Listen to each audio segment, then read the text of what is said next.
to change the message, change the way we talk about our organization. It's my mission to make our organization represent optimism as much as anything else we do, and to bring that into our club meetings and everything else. But as you'll see when we get through this, we want to change the way we talk about everything we do. And that's why we've put this presentation together. And I know it says October 1st on there, and that's not today's date, but that's when we first put this presentation together for the Leadership Development Committee. And what I would like Stephanie to do in the chat portion of this presentation is to type my email address, and hopefully you have that somewhere, so that if anybody wants to email me about this presentation, you can do that.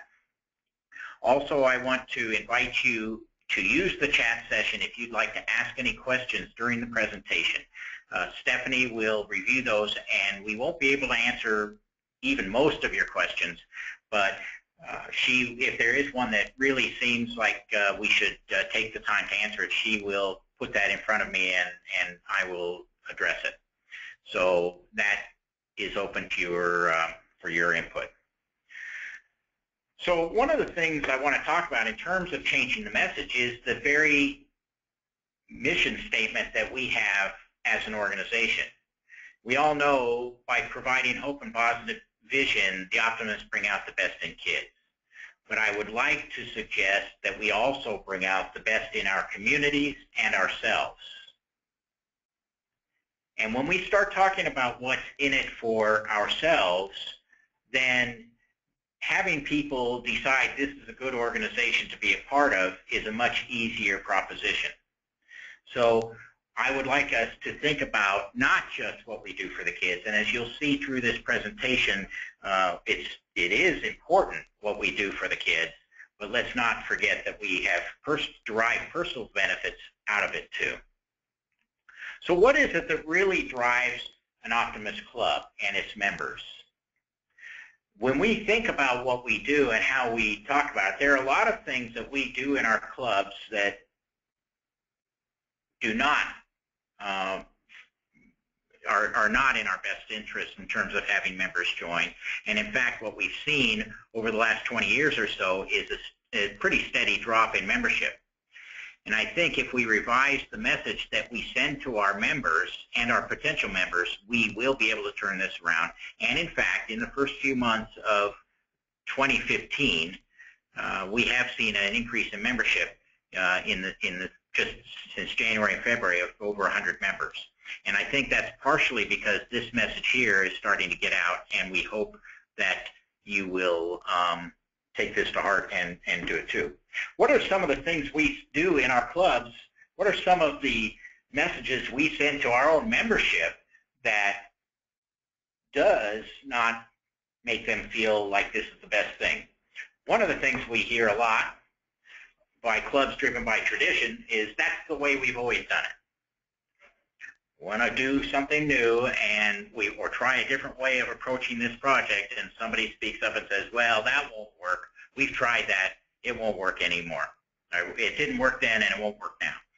And sometimes things do change. There might be an opportunity to do something.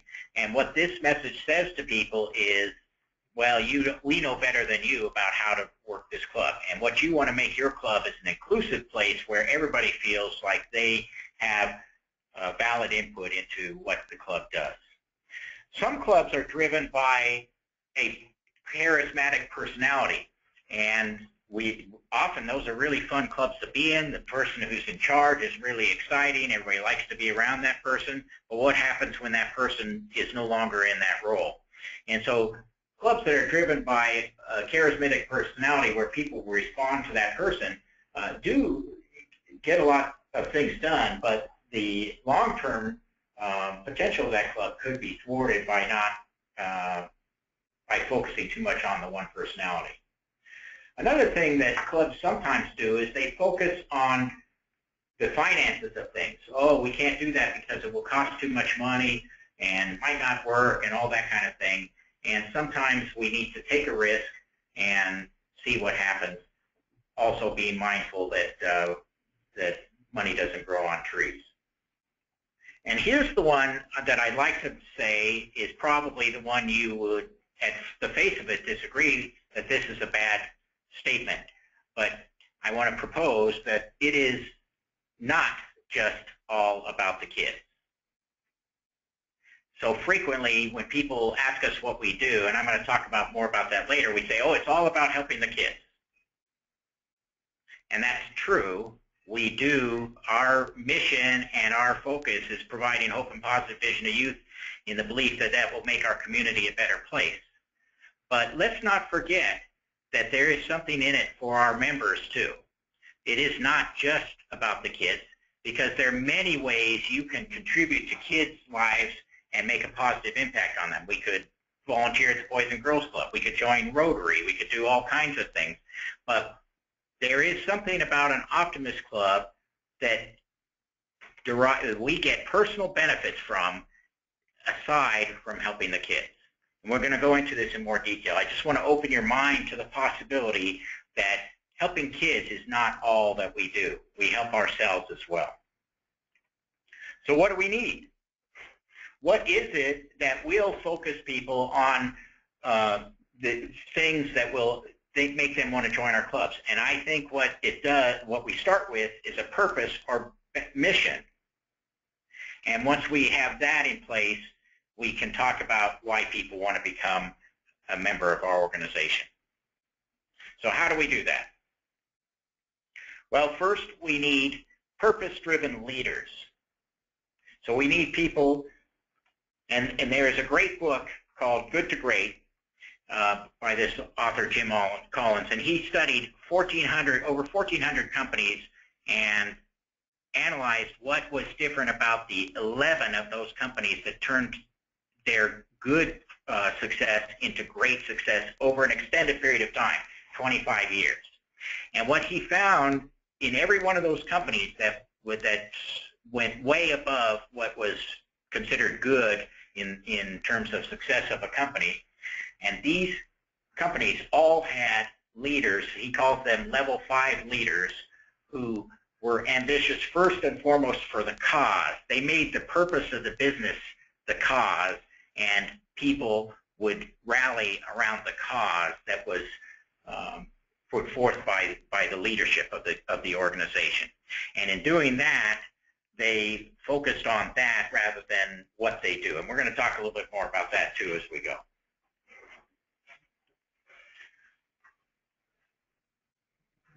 This is self-explanatory, but what happens is when we are passionate about what we do and we can talk about that with other people, then they will share our passion. And once they do that, then you're selling more than just helping the kids. When you can show what it means to you to help children, then you will see people decide that's something that they'd like to see.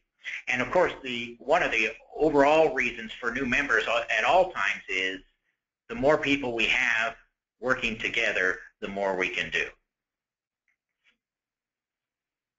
So how do we get more great people to join our club? This is a quote from a person named Simon Sinek. And again, this comes to people following people who lead not for themselves, but for the cause that they are involved in. And he wrote this book called Start With Why, and this is probably one of the most important things I want to convey today. People don't choose your organization because of what you do. They choose it because of why you do it. And the language that I want to see change, that we want to see people change, is instead of telling people all about what we do, we need to start talking about why we do it. And let me explain that in more detail. Every organization knows what we do. And that's when people say, what do you do? Or what does it mean to be an optimist? We start reeling off. Here's what we do. We do oratorical contests. We do bicycle safety contests, blah, blah, blah. We do fishing derbies. And we talk about a lot of the stuff, that we do. And some organizations even know how they do it. So a lot of times it's all secrets. You got one person in the club who knows everything about the oratorical contest, and they're going to run it. Nobody else gets to know. But usually we know how they do it, and that actually is part of the thing. But very few organizations actually think about why they do it. So if you're a business, making money is not the reason you're in business. It's a benefit of being in business, but people start a restaurant not to make money. They start a restaurant because they have a passion for food and they want to share that with people. And that's the why of why you would open a restaurant. And so when you start, so the conventional way of looking at things is from the outside in. You start with here's what we do, here's how we do it, and you barely even think about why you do it. But if you start with the why and work your way out of the circle, then you have a whole different perception. And you speak to the person's heart, and you inspire them to action rather than reeling off a whole list of things. So let me give you a couple of examples that will show the difference between speaking from the why and speaking of the what.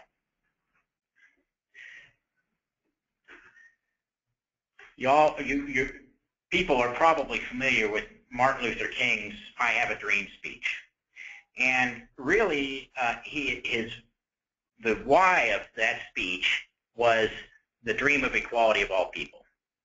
Now, if he had said, okay, here's what we need to do. It's obvious we need equality. All people are created equally. We need equality for all people. And so let's all write our Congress people, and let's make phone calls, and let's do other things.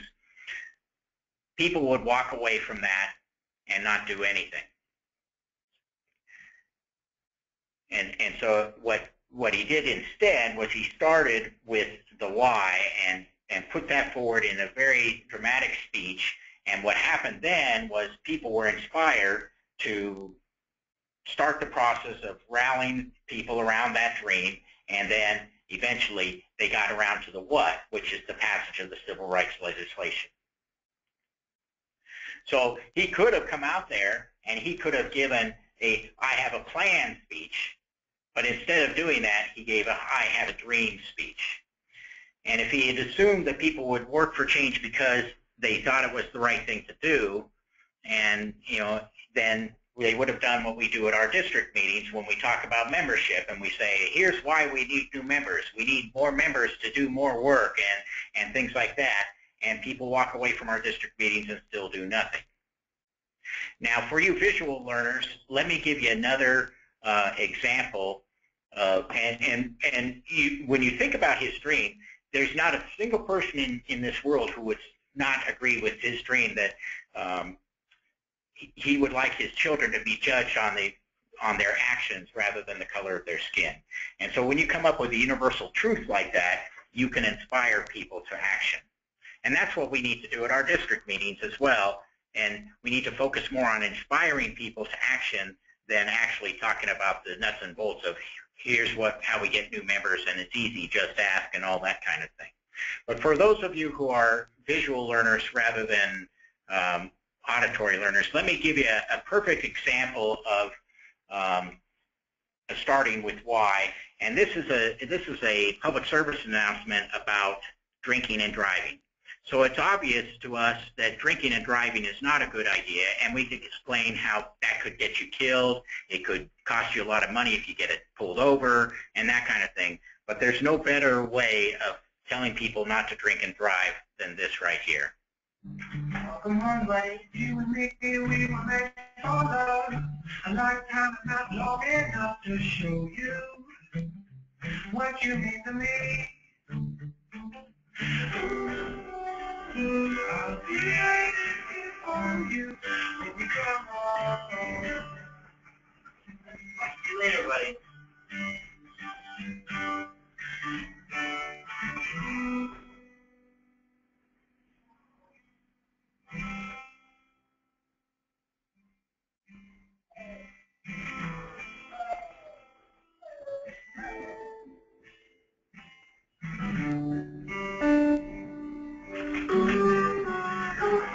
Hey, I'm sorry. I should have gone home last night instead of Dave.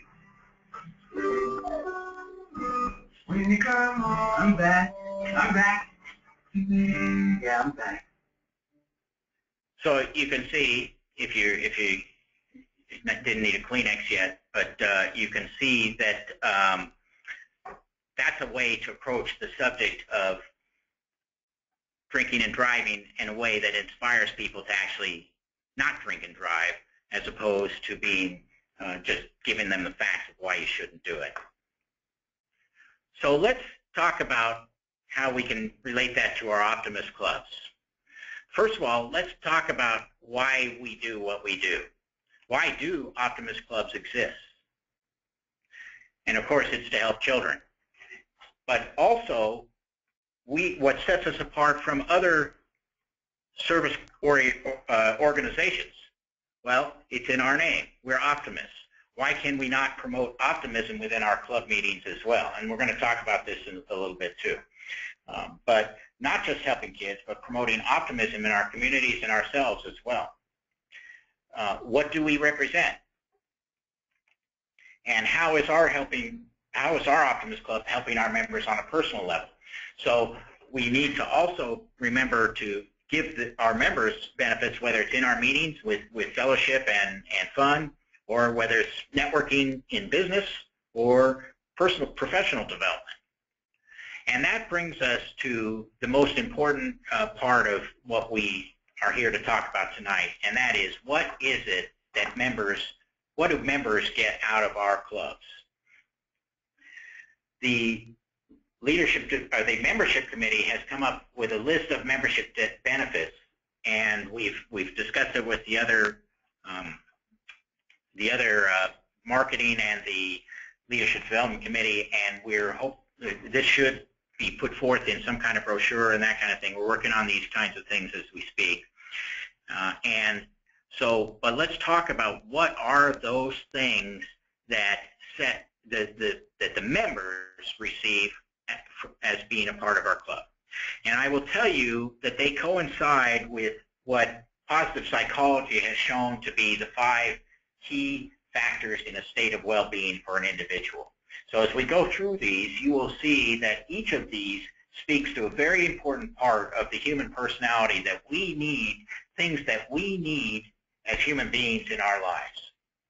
And number one I want to start with is optimism. Happiness is the emotion that's most usually associated with optimism. So when people hear that we're on optimism, oh, so you're happy all the time and all that kind of thing. And I like to say in response to that, well, yes, but we also know this world is not a perfect place, and what we do is we have the belief and the hope that we can change things. And because of that, we work to make our optimism come true, as it says in the Creed. But it's also a proven fact that optimists live longer, happier, healthier, more successful lives than non-optimists. And so wouldn't it be a good idea if we provide some of that to people in our meetings and in every activity that we do? And so what I would like to suggest to Optimist Clubs is every Optimist Club should have a dose of optimism at every meeting. I'll never forget, a few years ago at the International Convention, we had a speaker named Mary Kay Mueller, and she was talking about 8 to Great. She had come up with a whole system of things to make your life better. And one of these things was to keep a gratitude journal, which we're going to kind of speak about. But the thing that I remember about her almost as much as anything else is she said she had never joined an Optimist Club because the Optimists seemed just like every other service organization, Kiwanis, Rotary, and all that other stuff. She kept wondering, where's the optimism in the Optimist Clubs? And I think that was a very defining moment for me where I realized, yeah, why don't we do some of that in our meetings? So what I would like to suggest is that every Optimist Club should be incorporating into their meetings a dose of optimism.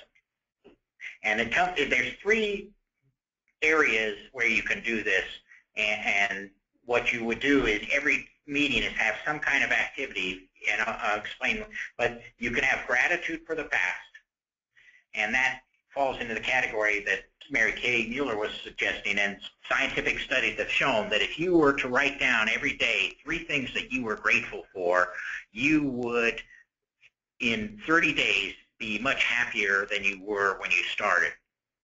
And not only that, but that would continue far into the future, even if you stopped keeping that gratitude journal. And then more recent studies have shown you don't even have to do it every day. If you did it once a week, that would be enough. So go ahead and start doing that if you want. But what I'm suggesting at your Optimist Club meetings, every once in a while or even every meeting, you could have members talk about something they're grateful for. There are some clubs that already do this, and you could call it an Optimist Minute or whatever you want to do, and they would talk about something they're grateful for. I wake up every day, I just moved, and I wake up every day with this great view out my window of a nature preserve, because I moved right next to one, and boy, oh boy, every time I look out there, I'm so grateful for that opportunity. Plus, it's not 10 degrees outside here in Santa Barbara, so I appreciate that too. But if you had members talk about something that they're grateful for that's happened since the last time you gathered as an Optimist Club, you will see the energy level in your meetings go way sky high. The second area, so I mentioned there were 3 areas. One is gratitude for the past. The next one is be mindful of the present. And one of the ways you can do this is to focus on a positive intent for the day. And so you can, when I wake up in the morning, one of the things I do is I take a minute to think about what it is that I intend to do today that will have a positive impact on those around me. And if you did that in a club meeting, you could do that, and I did it in front of, here's an example of how you could do it in a club. By the way, I'm a club president this year, and I did that. I took that job for a very reason. I wanted to start implementing these kinds of activities and changes in my own club just to see what would happen, and I can tell you it's successful. We've added 3 members this year already, and every meeting there's a higher energy level, and we've had people join at each of our last 2 meetings just because they were so excited by what was going on. And I did it even, I took this mindful of the present thing at our first board meeting of the year where we were discussing our budget, and I said, let's take a minute of silence to meditate on what our intent is in creating this budget. What positive things will this club do with the money that we raise, and how will we wisely spend this money? And and that's what I did at a board of directors meeting, just to set the mindset before we did. And of course, I think it helps the discussions that follow have a more positive nature as well. You can also, while you do that, you can do this kind of thing in place of an invocation.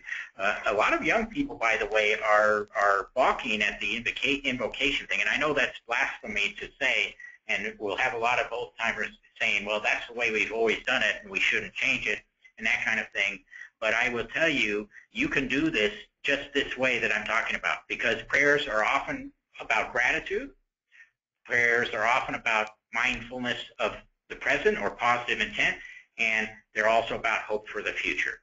So you can take a moment of silence to focus on one of these activities and allow people to use that moment as their own invocation. So everybody can do their own invocation silently in their own way, and those who prefer to focus in a different way have the opportunity to do that.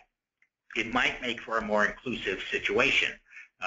So it's just something to consider, and I know it's controversial, and I'm not going to push that, but it's just one of those things to think about when you're evaluating your overall club.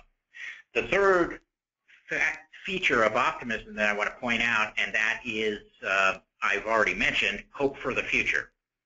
And so these are where we can have a program about somebody doing something great in the community, or we can even talk about the things we're doing, the programs that we're doing, and how we expect those to make a positive impact on the community. So optimism is such an important thing about what we do. I really would like to see us emphasize that more in everything we do, even when talking to people. But wait, there's more. Engagement. There is there are studies that show that that people who regularly engage in activities that take all of their attention so that the cares of the world melt away are happier than those who don't. These flow activities can be a hobby, or they can be sports, they can be music, anything that allows you to focus on that actual activity without, to the exclusion of paying the bills or worrying about this or that. And when you have those times where you are totally engaged in activity, where you do not focus on the troubles of the world, those timeouts in your life are very important. And where do we get engagement in our Optimist Clubs? Well, our youth projects do that. When we are working with youth, we are fully engaged, and we do not notice the world pass by. Next Saturday, my club will be doing something we've been doing for the last 6 or 7 years, and that is serving lunch at the registration day for the Challenger Little League. The Challenger Little League is for disabled children, and these kids are just amazing to watch, how their attitudes and their ability to overcome things, and just the sheer joy in what they're doing. And I'll tell you, we work hard at that thing, but we don't even notice. And we spend all day out there, and it seems like 5 minutes. And we walk away from that thing with just the greatest feeling. And all of a sudden, we spent 5 or 8 hours out there, and it seems like we were out there for just 10 minutes.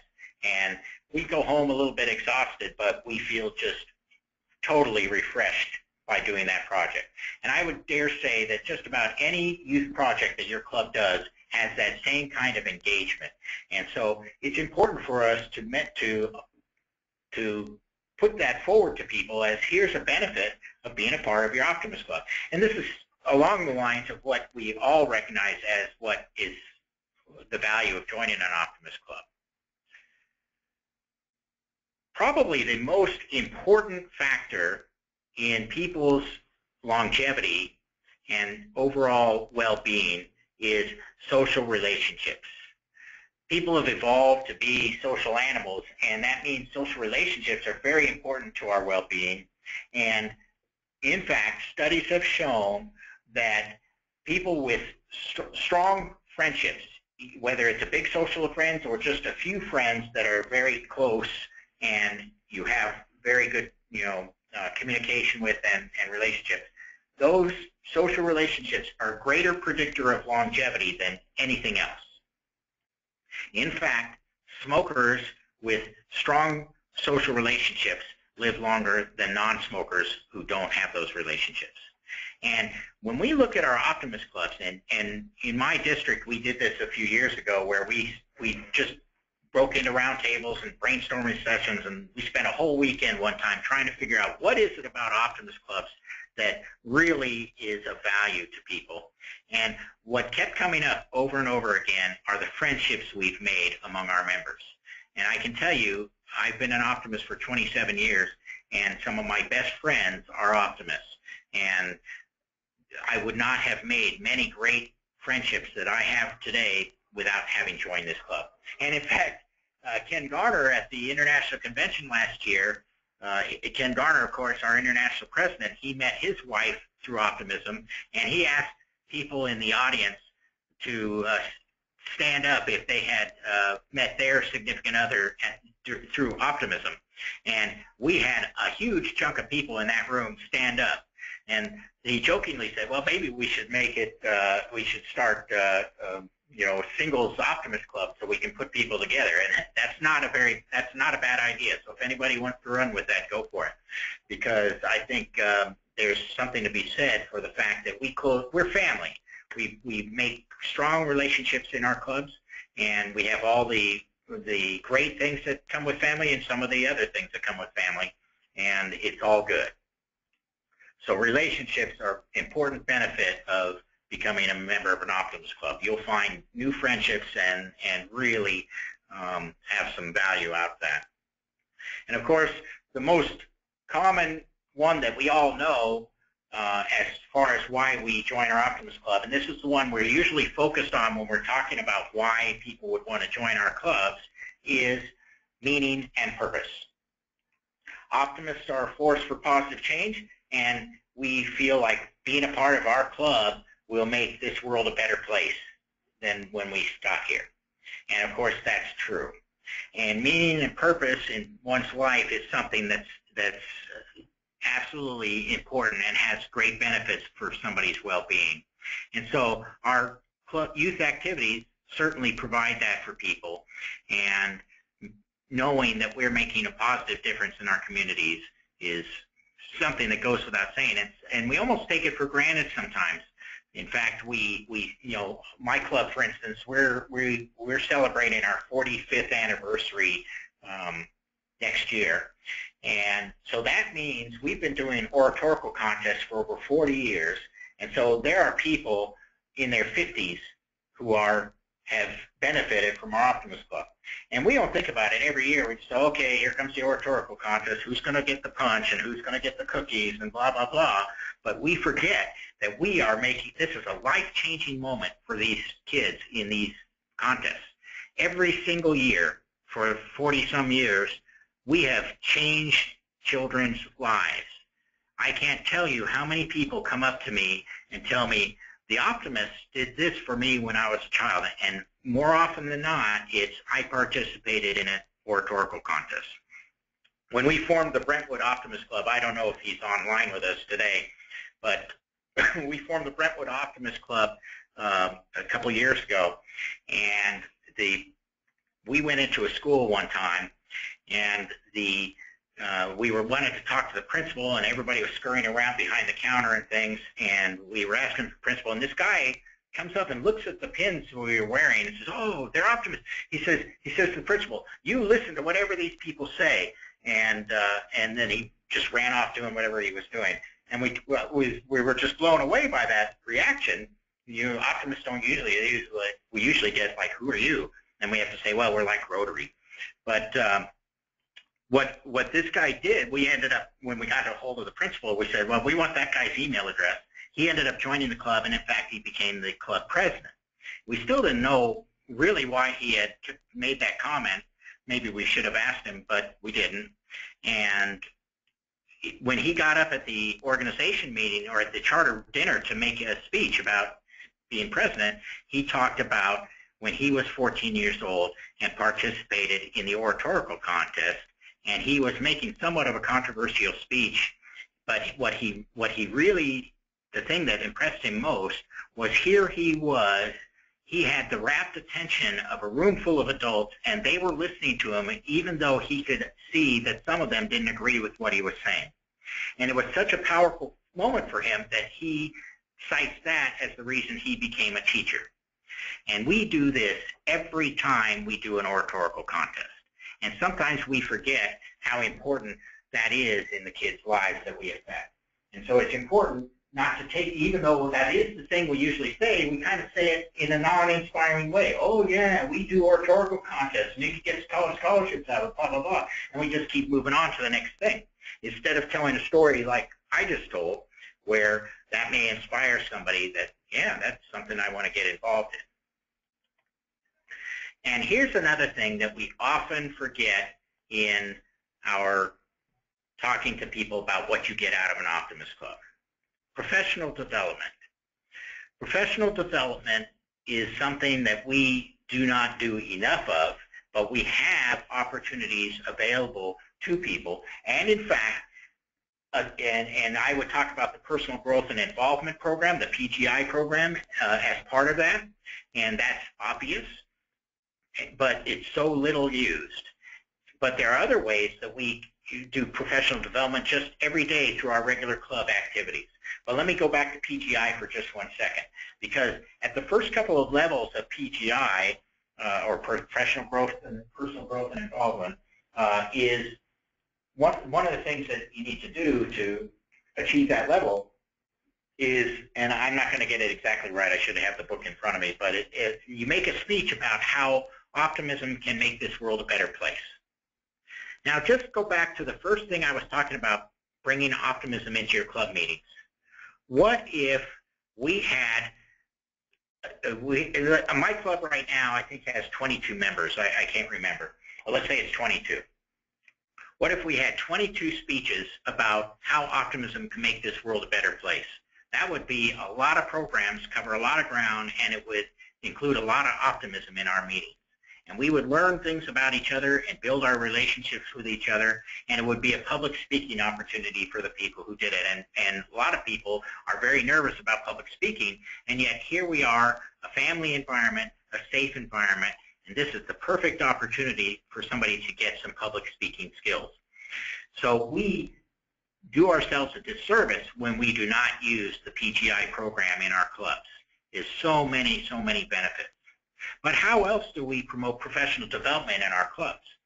Well, every project we do has project planning, marketing, team building, exercises, change management. All of this happens every day in our Optimist Clubs. And if you are you are the chair of a oratorical contest, for instance, you are gaining definite professional development experience. And I can tell you for a fact that being an optimist has improved my value to my company and my ability as just a regular person in terms of my work, my home life, and everything has benefited from the professional development opportunities I've had through Optimist. And we should bring this to the front, because this, when you talk to young people about opportunities, the two things that will come up first with millennials or people under 30, the two things that will come up first are positive emotion and optimism and professional development. If you can offer real opportunities in those areas, you will have no trouble attracting young people to your clubs. And I hear often how young people don't want to join our clubs. Well, maybe that's because your club is sitting around having breakfast or dinner or lunch and not really doing anything optimistic or giving people opportunities to grow. And of course, the last one, sometimes we even ban in our clubs. We ban business networking. Oh, you can't do that. Well, even if you have a fine, that's okay, but when you do, make it a fine that's not prohibitive, and allow people then to build, to talk about their business and promote their business. I do business with Optimists all the time. I have my insurance I get through an Optimist. I'm working with a financial planner who's one of the newer members of my club. Everything I do in terms of business that I can do, I do with an Optimist. And there's no reason we shouldn't. We're building relationships with people, and that's what we should do. So I hope that this list of membership benefits, and this is available to you. We can send it to you in a one sheet. This PowerPoint will be available, and in fact, this whole presentation will be available online for you to review at other times. But I hope that these benefits of membership right here have given you some tools to use to change the way we talk about our clubs and our organization, and that these will help you bring new people into our clubs. Because when it comes to it, the best way to help yourself is to lose yourself in service to others. And I think that's true, and I think that's why people have joined our Optimist Clubs in the past and why they will in the future. So I thank you for attending today. That actually does conclude our presentation. I didn't see if there were any questions, so let me see if I missed a... Okay, good. So I thank you for your attendance, and Stephanie, I don't know if you want to close with anything, but that's our mission-driven Optimist Club presentation. First off, I want to thank Mark for doing this for us. We have gotten a couple of requests for the slides, and I'll be sending those out to you tomorrow for those of you that have requested those. You will be receiving a follow-up email to this particular presentation asking you to give us some feedback, and please fill that out so that we can make these presentations in these sessions more available and to address topics that people would like to hear about. If you have any other questions or want to talk about this at any point, you can always call us at the office at 800-500-8130. Thanks so much. And thank you, Mark.